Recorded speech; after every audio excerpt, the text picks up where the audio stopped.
Bapak, Ibu, adik-adik, dan anak-anak sekalian dan semuanya yang terkasih dalam Tuhan Yesus Kristus, kita ketemu lagi pagi hari ini dengan satu hati 24 April 2023. Kita awali renungan pada pagi hari ini dengan berdoa yang diajarkan oleh Tuhan Yesus Kristus. Kita berdoa, Bapa kami. Bapa kami yang ada di surga, dikuduskanlah namamu, datanglah kerajaan-Mu, jadilah kehendak-Mu di bumi seperti di surga. Berikanlah kami pada hari ini makanan kami yang secukupnya, dan ampunilah kami akan kesalahan kami, seperti kami juga mengampuni orang yang bersalah kepada kami. Dan janganlah membawa kami ke dalam pencobaan, tetapi lepaskanlah kami daripada yang jahat. Karena Engkaulah yang mempunyai kerajaan dan kuasa dan kemuliaan sampai selama-lamanya. Amin. Bapak, Ibu, adik-adik, dan anak-anak yang terkasih dalam Tuhan Yesus Kristus, hari ini kita akan merenungkan firman Tuhan yang diambil dari Kejadian 40 ayat 14 dan 23 yang pada hari ini akan dibacakan oleh adik Bubun dari Pra Remaja. Bacaan firman Tuhan pagi ini terambil dari Kejadian 40 ayat 14 dan 23 yang demikian. Ayat 14, tetapi ingatlah kepadaku apabila keadaanmu telah baik nanti, tunjukkanlah terima kasihmu kepadaku dengan menceritakan hal ilwahku kepada Firaun, dan tolonglah keluarkan aku dari rumah ini. Ayat 23, tetapi Yusuf tidaklah diingat oleh kepala juru minuman itu, melainkan dilupakannya. Demikian firman Tuhan. Bapak, Ibu, adik-adik, dan anak-anak yang terkasih dalam Tuhan Yesus Kristus, ada sebuah cerita dari ayat di atas yang diterbitkan oleh Renungan Harian Musa.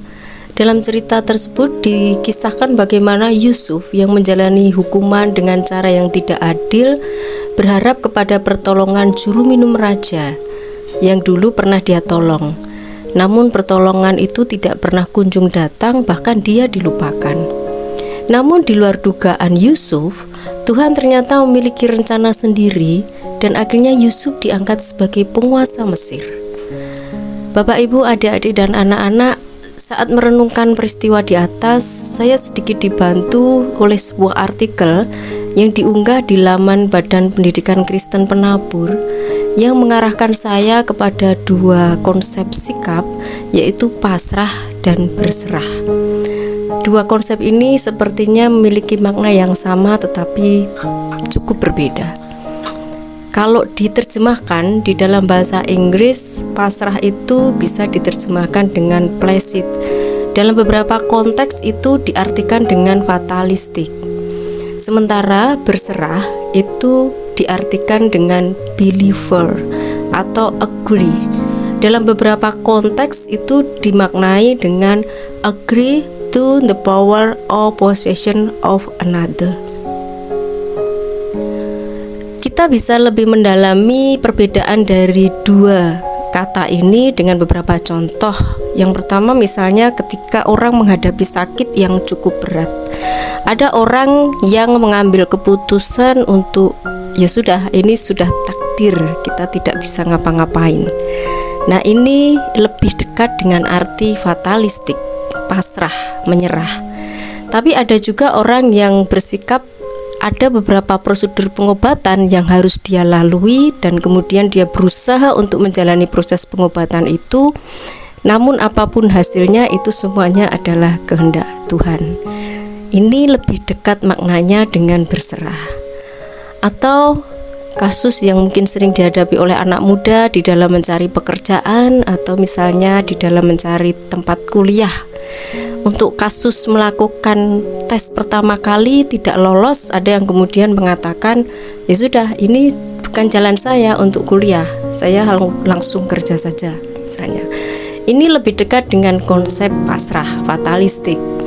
Tetapi ada juga yang ketika tidak lolos sekali, kemudian dia berusaha untuk mencoba beberapa kali, masih memiliki semangat walaupun dengan sikap iman apapun hasilnya nanti itu kehendak Tuhan, tetapi saya akan tetap untuk berusaha.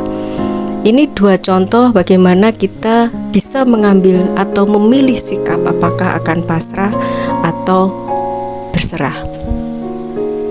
Dengan beberapa renungan akan makna pasrah dan berserah dan beberapa contoh di atas, maka kita bisa pahami bahwa pasrah itu cenderung pasif, kita tidak melakukan apapun. Sedangkan berserah artinya kita berada pada posisi aktif. Kita aktif secara sadar memilih untuk percaya kepada kehendak dan rencana Tuhan. Dengan sadar meletakkan hasil pada keputusan Tuhan, tidak memaksakan kehendak kita, atau kita marah ketika kehendak kita tersebut tidak terpenuhi. Kita menjadi sadar bahwa hidup kita ini bukan milik kita sendiri, tetapi milik Tuhan. Dan kita juga menjadi sadar bahwa hidup kita ini bukan untuk kita sendiri, tetapi untuk Tuhan. Sikap seperti ini memang harus dilandasi atau bahasa Jawanya dilambari lebih dahulu dengan keyakinan, iman atau faith akan dua hal. Pertama, keyakinan bahwa Yesus adalah juru selamat atau jalan keselamatan bagi kita. Kedua, keyakinan bahwa kita hakikat lahirnya merupakan bagian dari rencana Tuhan, merupakan tangan Tuhan untuk rencana yang lebih besar. Memang untuk keyakinan yang kedua ini terasa sangat misterius, namun tidak ada yang misterius bagi Tuhan, karena Tuhan sudah memberikan kehidupan bagi kita. Pemahaman akan kata pasrah dan berserah ini juga semakin dikuatkan dari sebuah lagu yang berjudul All to Jesus I Surrender, yang liriknya ditulis oleh Robin Mark. Untuk membantu mengingat, mungkin saya akan menyanyikan beberapa baris walaupun suara saya tidak bagus. All to Jesus I surrender, Lord, I give myself to Thee. Fill me with Your love and power, let Your blessing fall on me. Kepada Yesus saya berserah. Saya serahkan hidup saya sepenuhnya untuk-Mu. Isilah hidupku dengan cinta-Mu dan kekuatan, dan biarkanlah berkat-Mu selalu turun padaku. Dari syair ini membuat semakin kita paham bahwa kita harus berserah sepenuhnya kepada kehendak Tuhan. Tapi pada saat yang sama kita selalu yakin bahwa Tuhan akan menguatkan kita, dan kita selalu berharap bahwa berkat Tuhan akan selalu turun kepada kita seperti yang dialami oleh Yesus. Bapak, Ibu, adik-adik dan anak-anak, marilah kita akhiri renungan dengan berdoa. Dan kita awali hari ini dengan coba kita mendengarkan lagu yang berjudul All to Jesus I Surrender dari YouTube. Mari kita berdoa. Ya Tuhan, kuatkanlah kami untuk selalu senantiasa mengimani bahwa keberadaan kami bukan milik kami sendiri dan bukan untuk kami sendiri, tetapi sepenuhnya milik-Mu dan untuk-Mu. Ajarkanlah kami untuk selalu berserah dan bukan pasrah dalam setiap peristiwa hidup kami, berserah kepada kehendak-Mu, dan jadikan kami anak-Mu yang selalu berharap akan berkat-berkat-Mu. Amin.